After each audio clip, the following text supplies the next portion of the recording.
Hey there, friend. It's Mark here. How you doing today? I hope you're doing well. I'm doing pretty good myself.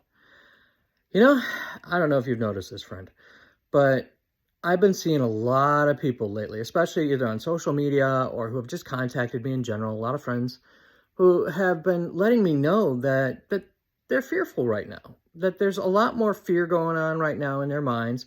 And instead of just that general worry that a lot of people have, that anxiousness, they're more concerned about specific things. They have some specific fears that are really kind of bothering them and that they're just not letting go of, that they're dwelling on, and they're just kind of holding on to, and by dwelling on them, they're making them worse, and it's just kind of this ever increasing cycle, and things are just kind of getting more and more and more and more.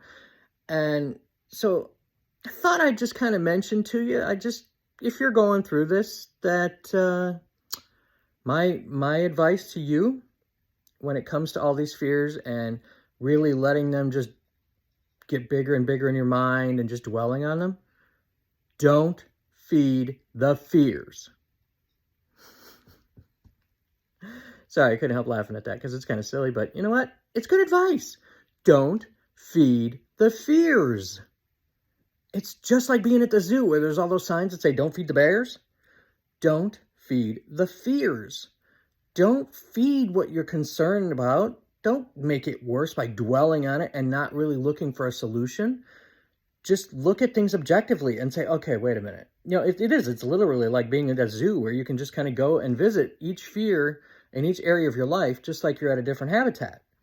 So you might be at the fear of a bad relationship habitat and going, okay, yep, I'm afraid things aren't going very well right now. And instead of saying, okay, I'm going to let that consume me, I'm going to let that just overwhelm me, I'm going to let that do everything possible to feed that fear and make it worse, you can keep it in that habitat where it's safe away from you and tucked away.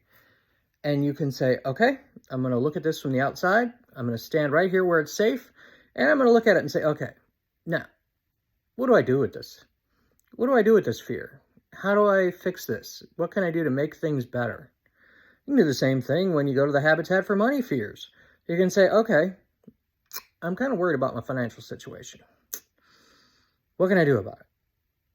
And if you do that, if you think about it like you're going to visit a zoo and you're just going to the different habitats and wandering around and just kind of saying, okay, let me check in. Let me see how things are going. Oh, yep, that's still a fear of money. Nope. Okay, yep, that's still a self-esteem issue. Okay, but what can I do about it? What can I do to make me feel better about myself? And what you'll find is that instead of feeding the fears, you start feeding solutions. You start feeding your self-esteem. You feed your self-worth.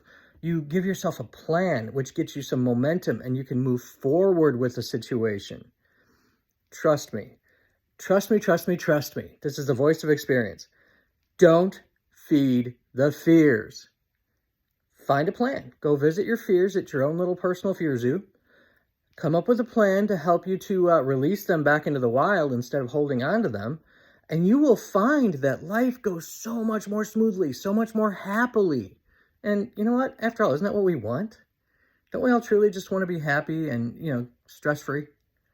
So don't feed the fears and have a wonderful rest of the day, friend. And know that I love you. Thanks for talking with me today. Bye for now.